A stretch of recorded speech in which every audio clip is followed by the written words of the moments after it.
Saudi अरब में सभी मुस्लिम औरतें गुलाब जल और फिटकरी का इस्तेमाल पति के साथ संबंध बनाते समय करती हैं। इस प्रश्न का उत्तर जब कोई स्त्री जान लेती है तो उसके जीवन से सारी दुख तकलीफें दूर हो जाती है। इसके पीछे एक गौड़ रहस्य है कि मुस्लिम औरतें गुलाब जल और फिटकरी का उपयोग पति के साथ संबंध बनाते समय क्यों करती हैं। इस रहस्य से आज पर्दा उठने वाला है। इस वीडियो में मैं आपको इस गुलाब जल और फिटकरी का रहस्य एक कहानी के माध्यम से बताऊंगा। यह कहानी सभी के लिए बहुत ही ज्ञानवर्धक है। यह कहानी समस्त स्त्रियों के लिए अत्यंत ही महत्वपूर्ण है। यह कहानी कलयुग की प्रत्येक स्त्री के लिए है। मित्रों, ये बात आज से लगभग 200 वर्ष पूर्व की है। महाप्रतापी, महाज्ञानी और चराचर जगत को अपने ज्ञान से कृतज्ञ कर देने वाले एक ओर्षि हुआ करते थे। उनके आश्रम में बहुत से शिष्य रहते थे। वह सभी शिष्य भिक्षा मांगकर अपने जीवन का निर्वाह करते थे। एक बार उसी आश्रम का एक शिष्य भिक्षा मांगने के लिए एक मुस्लिम औरत के घर पर चला जाता है। उस मुस्लिम औरत के घर पर जाकर वह शिष्य कहता है, हे माथे, हम महर्षि शिष्यों को भिक्षा देने की कृपा करें। तब वह मुस्लिम औरत कहती है कि हे महाराज, मैं आपको भिक्षा दे दूंगी, परंतु आपको मेरा एक काम करना होगा। तब वह शिष्य कहता है, कहिए माथे, आपका वह कार्य कौन सा है। तब वह औरत कहती है, जाओ और एक बनिए की दुकान से गुलाब जल और फिटकरी ले आओ, क्योंकि मेरे पति आज 1 साल के बाद प्रदेश से घर आए हैं, इसलिए मुझे फिटकरी और गुलाब जल की आवश्यकता है। तब वह बनिए की दुकान पर जाता है और गुलाब जल के साथ फिटकरी ले आता है और उस औरत को दे देता है और उस औरत से पूछने लगता है कि आप इस गुलाब जल और फिटकरी का क्या करोगी। तब वह औरत घर के भीतर चली जाती है और वह भिक्षा लेकर के आती है और वह स्त्री उस शिष्य से कहती है कि आप जाकर यह बात अपने गुरुजी से ही पूछ लेना।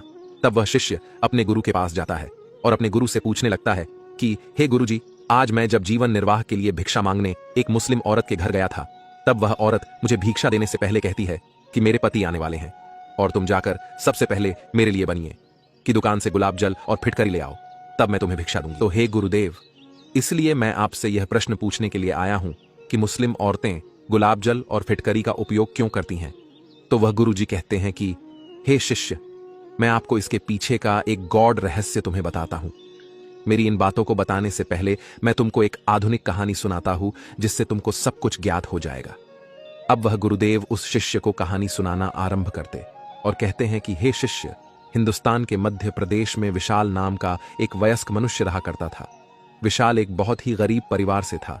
घर में रहकर कि वह अपने घर की जिम्मेदारियां नहीं निभा पा रहा था, क्योंकि वह गाड़ियां चलाया करता था। ड्राइवरी में जो कुछ भी वह कमाता था वह सब कुछ खर्च हो जाता था। वह अपनी बहन की शादी कैसे करे, अपने छोटे भाई को कैसे पढ़ाए, अपनी बीमार मां की दवाई कैसे करे। उसके पिताजी की पहले से ही मृत्यु हो चुकी थी। इस वजह से अब घर की सारी जिम्मेदारियां विशाल के ऊपर आ गई थीं। अब विशाल का एक मित्र सऊदी अरब में रह करके अच्छी खासी कमाई किया करता था। उसका मित्र गांव आया हुआ था, इसलिए विशाल ने अपने मित्र से कहा कि भाई, अगर सऊदी अरब में मेरे लिए कोई नौकरी हो, मैं ड्राइवरी करना अच्छी तरह से जानता हूं। मुझे वाहन विभाग से लाइसेंस भी प्राप्त है। अगर कोई अच्छी सी नौकरी ड्राइवरी की मेरे लिए निकल आए तो फिर मुझे बता देना। घर में रह करके यहां मैं जो कमाता हूं वह सब कुछ खर्च हो जाता है। मैं तो पूरी तरह से घर के खर्चे भी नहीं उठा पा रहा हूं।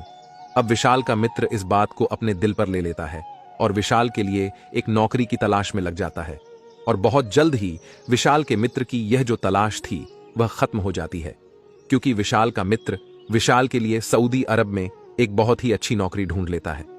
विशाल के मित्र ने एक स्त्री के यहां पर उसके लिए नौकरी ढूंढी थी, क्योंकि उस औरत को एक ड्राइवर की जरूरत थी। बस फिर क्या था, विशाल का मित्र विशाल के लिए विमान का टिकट करवा के भिजवा देता है। विमान का टिकट मिलते ही विशाल अपना सामान बांध करके अपनी जन्मभूमि से पहुंच जाता है, सऊदी अरब। सऊदी अरब पहुंचने के बाद विशाल एक दिन अपने मित्र के पास रुकता है और फिर विशाल का मित्र अगली सुबह उसको उस औरत के पास ले जाता है जिस औरत को ड्राइवर की जरूरत थी।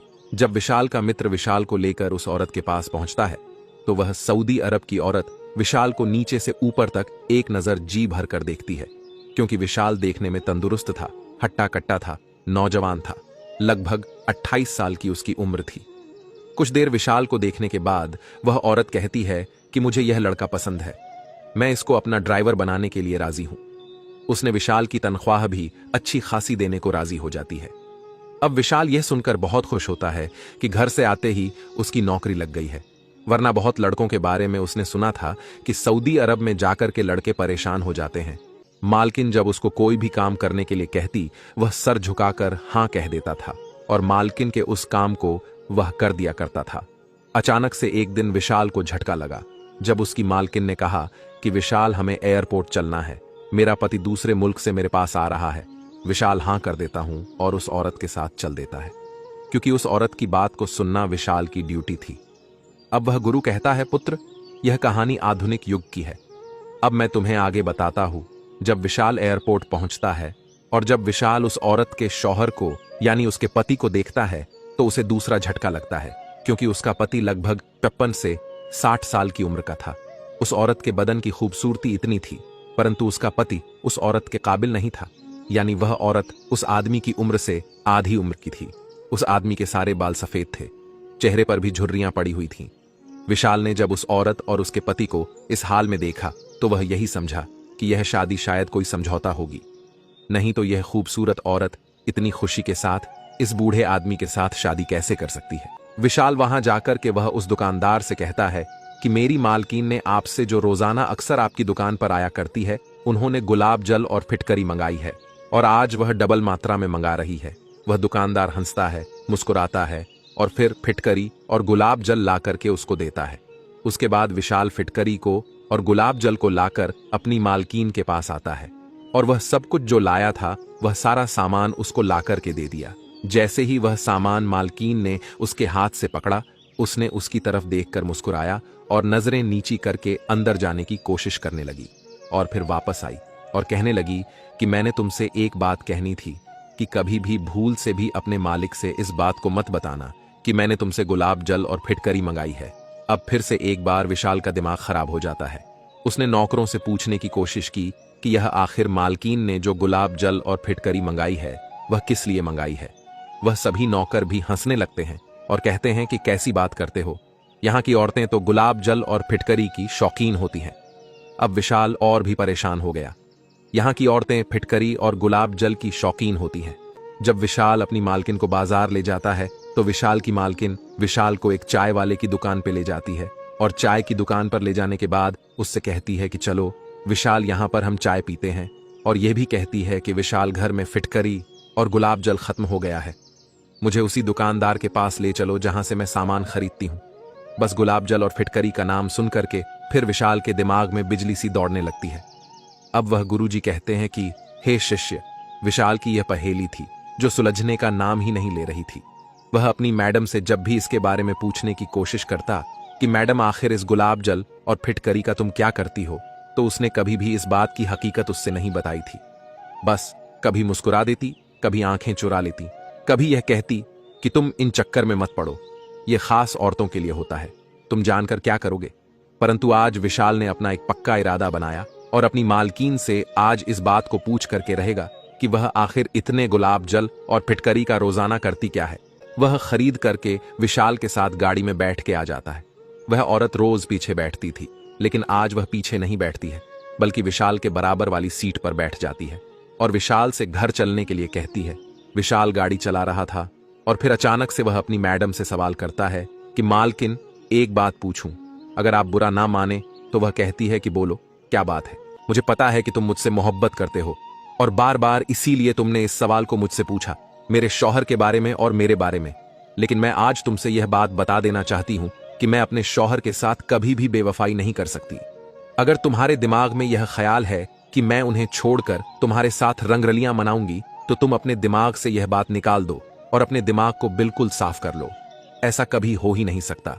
मैंने उस दलदल से, उस पाप से बचने के लिए पहले ही अपने पति से वादा किया हुआ है कि मैं जिंदगी भर उनके साथ ही रहूंगी, चाहे भले ही मुझे यौन सुख, जिस्मानी सुख मिले या ना मिले, लेकिन मैं उनके साथ कभी भी यह बेवफाई नहीं करूंगी। इसलिए अपने दिमाग से जो भी मेरे लिए तुम्हारे दिमाग में चल रहा है उसको निकाल दो। और मैंने अपने दिमाग में तुम्हारे लिए आज तक कुछ नहीं सोचा, क्योंकि मैं अपने शौहर से, अपने पति से कभी बेवफाई कर ही नहीं सकती। आज विशाल को अपनी मालकिन की यह बातें सुनने के बाद उसके लिए प्यार वासना नहीं बल्कि इज्जत बढ़ गई थी कि एक औरत जिंदगी में एक आदमी के लिए, अपने एक वादे के लिए कितना त्याग कर सकती है। यह भी एक औरत है। उसके बाद वो कहता है कि मालकिन चलो, ये सारी चीजें सही है, आज के बाद मैं आपको उस नजर से कभी नहीं देखूंगा, सिर्फ मालकिन की नजर से देखूंगा। और आज से आपके लिए मेरे अंदर, मेरे दिल में इज्जत और बढ़ गई है। और यह इज्जत जो है, जो भी मेरे ख्याल में वहम थे आपको पाने के लिए, वो सब मैंने निकाल दिए। लेकिन सिर्फ एक सवाल आपसे पूछना चाहता हूं कि आप फिटकरी और उस गुलाब जल का क्या करती है। तब मालकिन मुस्कुराती है और कहती हैं कि विशाल सऊदी अरब की औरतों को पहली बात तो वह किसी के सामने अपना चेहरा ज्यादा नहीं खोलती, इसलिए अगर तुमने किसी को देखा हो गए तो वह औरत सुंदर दिखी होगी। उनके चेहरे पर लाली होती है, ग्लो होता है, उनके चेहरे पर दाग बिल्कुल नहीं होते हैं। हम औरतें हर रोज रात को, सुबह को भी और रात को सोते टाइम भी फिटकरी को पीस करके गुलाब जल उसमें मिला करके अपने चेहरे पर 15 से 20 मिनट के लिए लेप करते हैं।